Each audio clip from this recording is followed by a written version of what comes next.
Today is December 13th, and no one has mentioned getting a Christmas tree or decorating for Christmas. No one has said anything about getting out the decorations, going and getting a tree, so we're just gonna wait and see if anybody mentions getting a Christmas tree, and if they don't, maybe we won't put up a Christmas tree this year. Look at these beautifully full stockings curated by yours truly, and then there's mine, my stocking. It's empty. You guys have us out here taking care of everything. I am in full stress mode. I am made up of ibuprofen and the grace of God at this point. I don't even really know how I'm still going. What would happen if we all just stopped? Maybe it's just me, but it hasn't really been feeling like Christmas lately. I mean, it probably hasn't felt like that since the 90s, but what has? This year in particular, women are expressing a disdain for the holiday season due to the increasing demands of their time and growing financial stress, making a lot of women, moms in particular, either reduce their workload or opt out completely. Christmas often feels less like a holiday and more like a high-stakes performance for many moms, who shoulder the invisible weight of making the season magical for everyone else. The mental checklist grows exponentially. Moms are often the ones expected to embody the spirit of the Christmas season, yet they're also the most likely to be quietly overwhelmed by its demands. Beneath the twinkling lights and cheerful carols, the stress of perfectionism and the fear of falling short can turn what's supposed to be a joyous time into a marathon of exhaustion.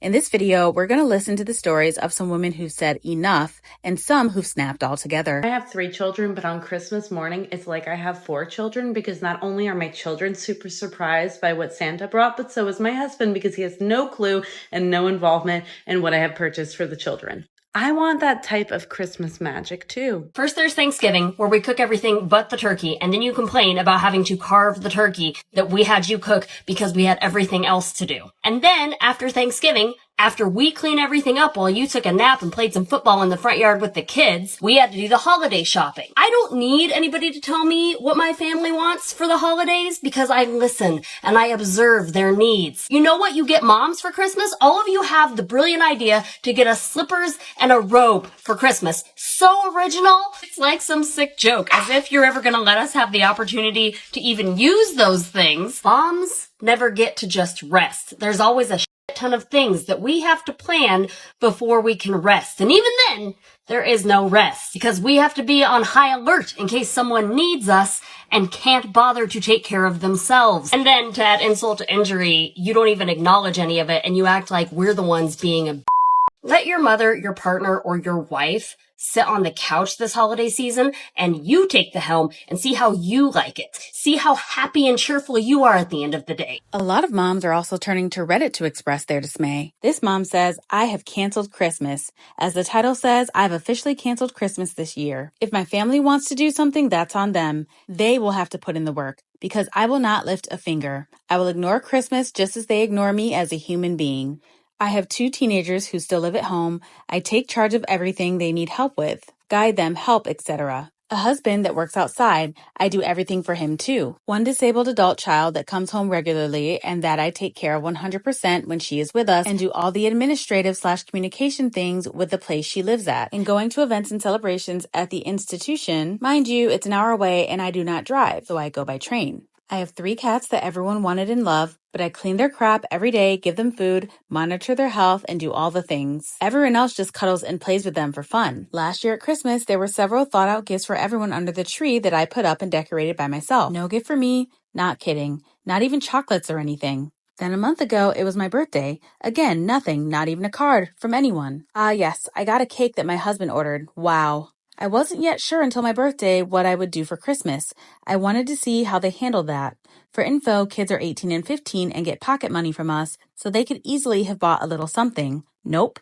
Husband either. Ah yes, he got me the cake I liked most and tried to gaslight me by saying he didn't know what gift to get me because I am so difficult to shop for. And then tells me that the emergency surgery that we got for our cats this summer, who both had health issues, was my birthday gift. Even after I pitched in and paid as much as him for my savings. But yeah, F you. So this year I canceled Christmas, or better, I canceled the service on Christmas they are used to. There will be no magical mom elf who will arrange and organize and clean and cook, buy gifts, decorate, invite family, or anything else. If they want Christmas, they can make Christmas happen for and by themselves. I will buy gifts and go visit my daughter and have a nice Christmas dinner with her. She has nothing to do with this, and I will buy a new cat tree for the cats. That's all. And next year, I will take a nice trip by myself. This perimenopause rage thing can also be nice. I would never have done this a few years ago. Now, no shit's given. Good for you, ma'am. This woman is reminding me a lot of my mom because she did this exact same thing one Christmas. It was getting close to Christmas time and nothing was up. And she said, if you want Christmas, you better make Christmas happen. And you best bet from then on out, if my brother and I wanted Christmas, we would make it work.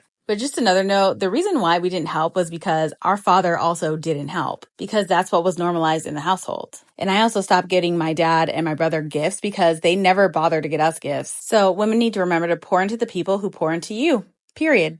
Today is December 13th, and no one has mentioned getting a Christmas tree or decorating. So we're just going to wait and see if anybody mentions getting a Christmas tree, and if they don't, maybe we won't put up a Christmas tree this year. I'm 55, I've been married for 30 years. We'll see if the husband decides he wants a Christmas tree, or if my oldest son and my youngest son, I have 3 sons, the oldest and youngest live at home, 27 and 21, and we'll see if they decide they want a Christmas tree, or if they bring it up or even mention it, and we'll see how long it goes until we actually decorate for Christmas. Or maybe we won't decorate for Christmas this year. We'll just wait and see what happens. January is the most popular month to file for divorce because many couples wait until after the holiday season. The holidays often serve as a last attempt to save struggling relationships with the hope that the season's focus on family and togetherness will help reignite their bond. However, when the same underlying issues persist, despite the festivities, the decision to part ways becomes more definitive. Holidays amplify marital stress from financial pressures to unmet expectations, forcing couples to confront unresolved conflicts. For some, the new year symbolizes a fresh start. So all of these factors create the perfect storm, turning the months after the holidays into the unofficial season of divorce. Didn't anyone else grow up watching their moms slave away on the holidays and never actually enjoy them?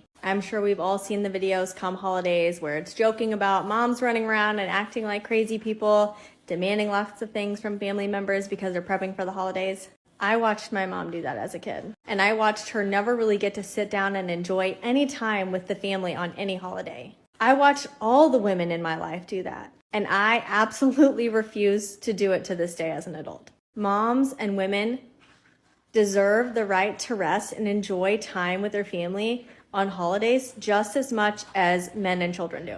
So this is your friendly reminder that you don't have to cater to everybody in your family for the holidays. I don't know about everybody else, but I have zero motivation or excitement about buying Christmas presents, about buying food, about buying anything. Next, I'm going to read this post from the Regretful Parent subreddit from a mother who completely snapped on Christmas morning and had enough. It has taken me more than I want to admit to be able to make this post, but I hope maybe some other parents who have been in a similar situation can use this to feel less alone. I'm a mother of 3 beautiful and smart children. After giving birth to my first child, I immediately regretted my decision. I realized I was not fit to be a mother and did not love my child as a mother should. My husband, a couple of years after the first, convinced me to have another. I was at first extremely hesitant, but I decided that maybe this was a way to fix things and give my other child a chance to have sibling. That, of course, did not work. My husband loves kids, and because he comes from a culture that sees the more children the better, I gave in once again and had my third. I realized more children didn't really change that much for me. I was already a mother after my first, and my life was already ruined back then. Now I don't want anyone to think that I'm a bad mother. I'm a great mother and fight to hide my depression every day. That is one of the reasons I went all out this Christmas. I had suddenly gotten a flash of energy, and I decided I wanted to use this Christmas. My husband, loving my change in attitude and spending time with family, was all game on having a huge Christmas family party, which included our parents, our siblings, and all of our children. We were a lot of people, and most slept in our house on Christmas Eve. There were a lot of presents under the tree because of that. On Christmas morning, I woke up earlier than the others to prepare breakfast, and I look inside the living room and just scream, completely breaking down, crying. All of the presents have been opened, and the boxes were opened, and the presents were scattered everywhere. I completely lost it, and that woke up the others. When the children saw, they started crying too. They had all been excited for the many presents this year. The adults were in shock. Well, if you wonder who the culprit was, we quickly figured out that it was my youngest. He literally went downstairs with one of his open presents. They have recently entered a super defiant and curious age, and I know I can't blame them, but God, I hate them for what they did. I'm sorry, but I do. My husband's parents started lecturing me on how I should have been raising my child to not even think about doing things like that. My parents started arguing with my husband's parents. My children were screaming and crying, asking, "Mommy, will we not have presents?" and stuff like that. My youngest was just looking at the scene innocently, and though they don't know, it made me extremely mad. I just lost it. I walked out of the house with my purse and my pajamas and just drove away. I went to a hotel and just stayed there for a couple of days in shock, trying to process my feelings towards my children and just bawling my eyes out. I probably traumatized them. The whole time my husband and family had been blowing up my phone, scolding me for leaving. But if I hadn't left to cool down, I don't know what I would have done. I eventually went back home and the children seemed fine. Apparently, my husband had just handed them their open presents and that took their minds off things. The rest of the family helped create a somewhat Christmas for all the children. I do feel bad for leaving. I feel like my kids are going to hate me for it when they grow up. My husband still resents me too. He said I failed as a mother and that he never thought I would do something like that to the kids or him. Maybe I overreacted. I just don't know. Something triggered inside me. I don't think it was just because of the presents. This was about my whole motherhood. My family told me that someday I will be able to look back on this and laugh, but I don't think so. I really don't think so. I can't even look at my youngest right now. Wow, I felt this woman's rage. And here's the update. First of all, I want to say thank you to those who have commented such nice things and helpful advice. With you guys, I've finally been able to see clearly. For some, it might be stupid that an internet site completely changed one's mind, but I've had no friends, no strangers, and certainly no family telling me any of the things I've been told in this group about me, my family, and the particular situation that occurred Christmas morning. Honestly, it was a wake-up call. Looking back at my life, I have started to notice the wrongful way I've been treated more and more by my husband and his family, and sometimes even mine. It has been almost as if I have just become used to my role as a mother and wife, and therefore forgotten myself completely, forgotten my own needs and desires, and now I finally see just how unhappy I actually was. I'm not gonna lie, this last week has been hell. I've been reading the comments and bawling my eyes out late into the night on a chair on the porch while everyone is asleep. It was almost kind of catharsis in a way. I suggested going to family therapy to my husband, but he would hear none of it. He wouldn't put the kids in it and claimed the only one who needed therapy was me. It was like talking to a wall, and when the argument got really heated, he did something that will change my view of him forever. It made me realize that I don't even know this man anymore, and that I needed to get the F out, even though he apologized profusely. I went to my parents' house, again bawling my eyes out, and told them everything that had happened. My mom cried with me, and my father had an aura of sadness around him. Of course, as many dads, having that stone cold and strong face. I knew he was hurting, though. I yelled at my parents for the way they had treated me Christmas morning, not defending me and texting me guilt-tripping messages. Also about past similar situations, even about my childhood. They were quite shocked. I never yelled, never reacted this way. And they were actually sorry, like genuinely, they apologized. Then I dropped the next big bomb on them. I want a divorce. I am done. You guys were incredibly right. I would die, go insane, or something even worse in that environment, and I see that now. It's like I have a moment of clarity, and I had to act now not to fall back into old ways. They were, of course, hesitant in the start, but soon came to realize that it was for the best, for honestly everyone. A lot was discussed at their house that is way too long and complicated to talk about here. So that's what I did. I went and filed for divorce. He, of course, was incredibly enraged as I was packing my things at the house with my parents. He kept telling me slurs and hurtful things the whole time, but I knew I had to stay strong. Now, a bit of information on the divorce. Firstly, his parents are rather wealthy. He can easily get amazing lawyers and legal advice and so on. I knew going into this that I would probably not get anything out of the divorce, which was exactly how it went. The house, the cars, and the kids. He wanted it all. But I didn't care. I just want the divorce finalized. If that's his criteria for getting my life back, I'll take it. A long legal battle wouldn't be fair for the kids anyways, and I wouldn't be able to take care of them if I for some reason actually won. I know they will be loved, cared for, and happy with their father, and that is the best I can give them right now. I will be able to see them once a month if I see fit, though, and for me, that's perfect. I won't describe too much about how saying goodbye to the kids went.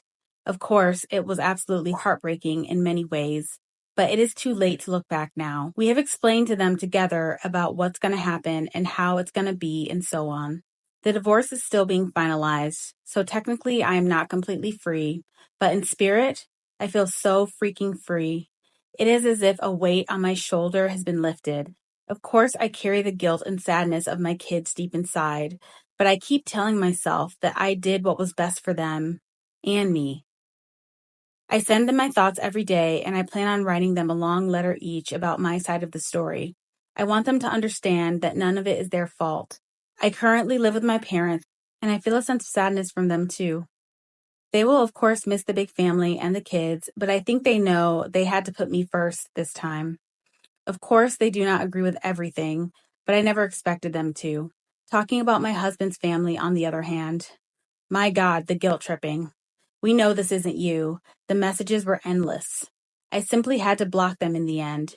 It was too much. When the divorce is finalized, we will let my siblings know as well. I have no idea how they're going to take it. My husband's siblings had just blocked me, which honestly was fine for me. I found out because I kind of imagined they would do something like that and had to check after blocking his parents. I know some people may see me as a horrible mother in person, but for once I chose to listen to my heart with a little push from some people online. Thank you to you all once again. I'm at this moment looking at hotels in Spain, just waiting for the divorce to be finished. I am visiting an old friend over there that I haven't been allowed to visit in years. I had a little savings outside of the marriage, enough to spend a week or two over there. Luckily, my workplace is owned by a friend that was super understanding, so they let me have a month off to figure out a place to live and have some time for myself. It is as if I am in a dream and I'm scared of waking up suddenly. I feel like a new woman. Can't wait for the plane ride away from the country. And even if it's just for a little while, I will feel as if I'm living a truly new life. I wish you all luck and joy throughout your lives. Lots of love, Alice. Wow. To me, it sounds like this woman was in a much more abusive relationship than she realized, and she was just used to being treated horribly because of how she was raised. And honestly, women, our degradation is normalized by society. Women putting themselves second because they become mothers and wives. But you're a human being and you deserve just as much care and love as a wife gives to a husband. Thank you for watching. Please like, subscribe, and leave a comment. And don't forget to click the bell so you can be notified for when I post new videos. Growing up, I remember so many family dinners that had anywhere from 20 to 40 people at them, where my grandmothers cooked all of it. They shopped all of it, they chopped all of it, and they cooked all of it. And so when I grew up and became a mom, I thought, oh, this is what I'm gonna do. It took one Thanksgiving for 40 people, and I was done. I am a working mom, and the expectation that on one of the few days that I get off a year, I'm supposed to shop, prep, and cook all day and serve everybody to create this event where I end up exhausted is not the plan for me. Do I feel like a failure or less than a mom? No. I feel like a mom who really actually enjoys her holidays, who understands her limitations, and who knows that she deserves rest. We have a unique job. We've got to live the prime of our lives while we're raising our children. And you can do that without sacrificing yourself. And when you don't sacrifice yourself and when you put yourself first, you show up as a better, more present mother.